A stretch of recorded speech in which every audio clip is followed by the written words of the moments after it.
I stand here tonight to simply report that the Maine State Police have located the body of Robert Card in Lisbon. He is dead. I've called President Biden to inform him about this news. I've informed Senator King, Senator Collins, Representative Pingree, and Representative Golden. Commissioner Sawchuk will describe the circumstances of that discovery in some detail in a few moments.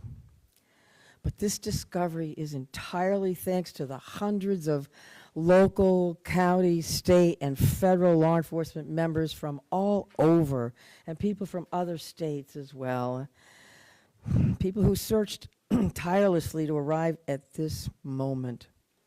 And on behalf of all Maine people, I want to express my profound gratitude for their unwavering bravery and determination and fortitude, and for the leadership of Lewiston Police Chief St.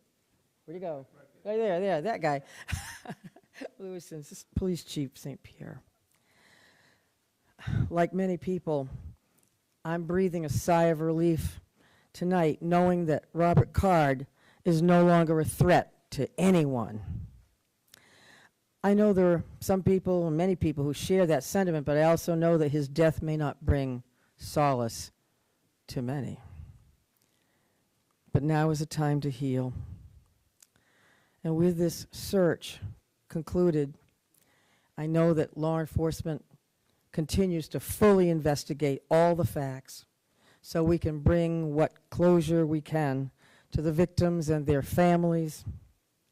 And I ask that all Maine people continue to keep those families and all of the people impacted by this tragedy in their thoughts and prayers. Lewiston is a special place. This isn't us. Lewiston is a great place.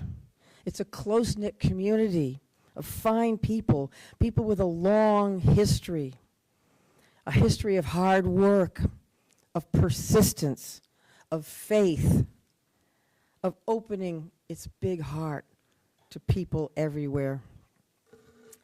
And tonight, the city of Lewiston and the state of Maine begin to move forward on what will be a long and difficult road to healing, but we will heal together.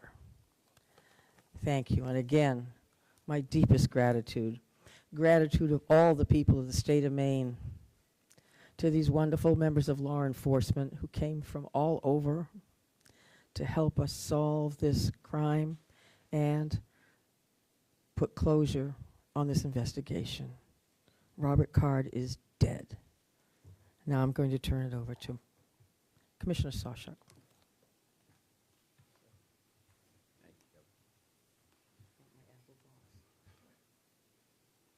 Thank you very much, Governor. We truly do appreciate all of your support.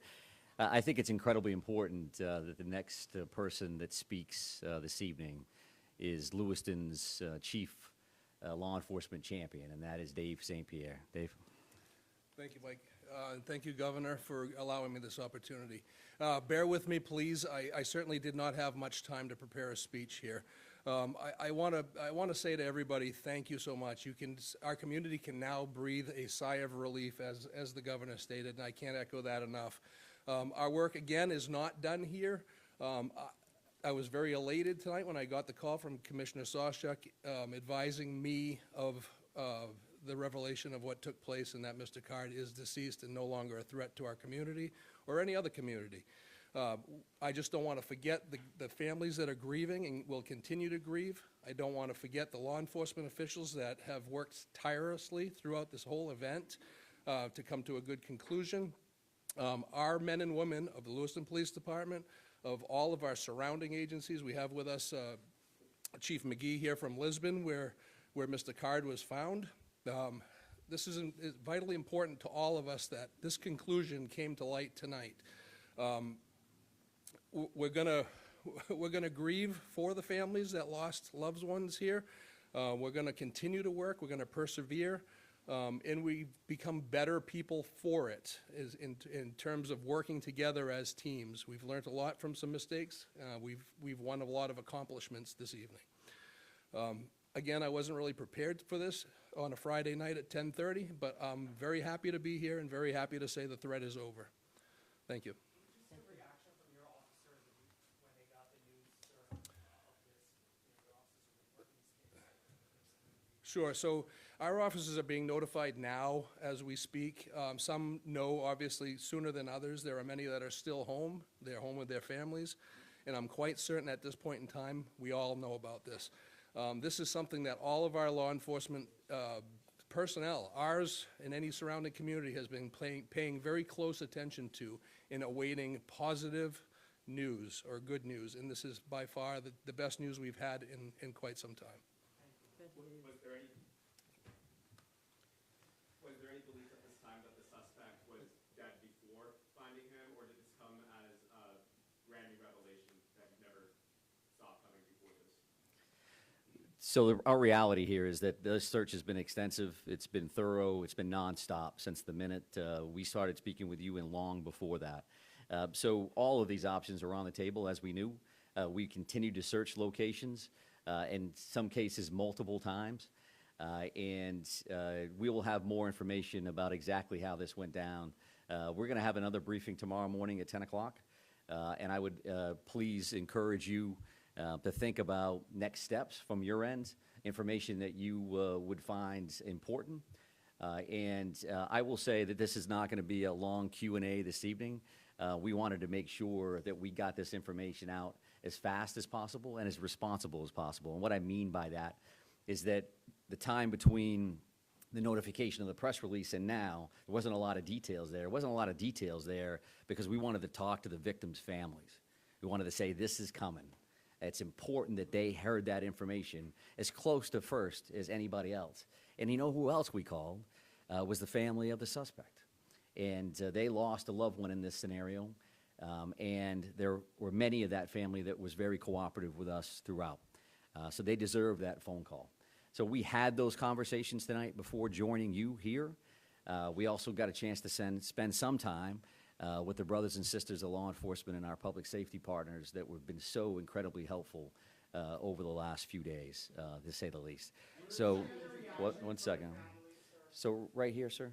Where exactly did you find him and when exactly did you find him? So at 7:45 this evening is when Mr. Card was located. I won't give you an exact address. It was near the river along Androscoggin in Lisbon Falls was the actual location. Ma'am, did you have a question? Ma'am, did you have a question? When do you think he died? That all remains to be seen, right? So our reality is that we found that body at 7:45 and it's 10:25 now. So there continues to be a lot of work that needs to be done here at the scene with the medical examiner's office. So there's a much more follow-up to what happened. But, sir, did you have a question? Any indication that he had an accomplice, and how was he found? I won't be able to answer either one of those questions at this point. Accomplices and things of that nature, we've had no indication of that since the very beginning. But as we've talked about before, these next steps are going to gives us an opportunity to do things as fast as we can in the sense that we want to provide closure and information, but also slow things down a little bit because we need to look at video evidence, we need to look at the various pieces of technology that are in play here, in hopes that that gives us some additional information around some of the things that you're going to be concerned about. Yes, ma'am?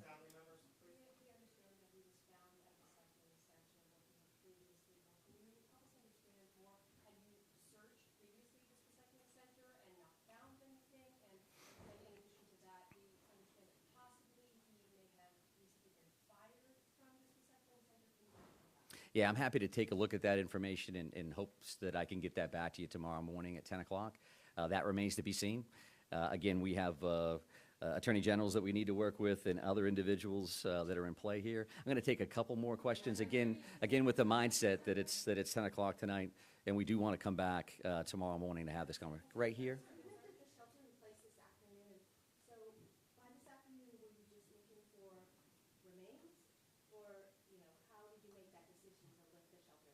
Yeah, sure. So I think that that was an ongoing conversation since the minute we actually put that in place. We knew that that was an important decision. Certainly from our perspective, it made complete sense to put that order in place immediately based on the violent nature and the traumatic nature of these crimes. And as things progressed over the next few days, since Wednesday to now, we've had a lot of conversations with various town and city leadership, with the governor's office, with Chief St. Pierre, with business owners, with residents, and we have to have that balancing act of pluses and minuses.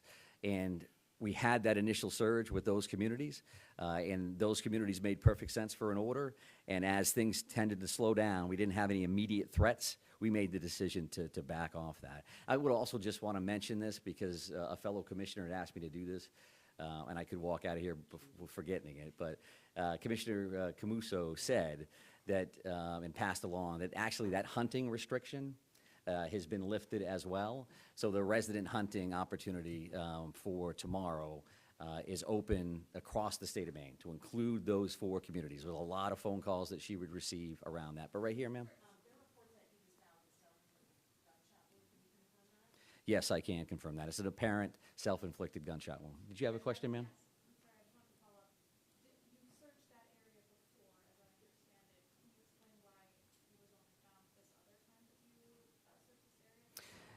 I didn't state that we had searched that area before, so.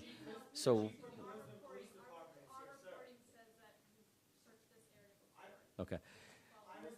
As we have stated in the past, we try to use information that we can confirm one way or the other. So your reporting can say something one way or the other, and that's fine. We can talk about that again tomorrow morning, but I think we're done taking questions for this evening. Thank you very much for your patience, and we will see you soon.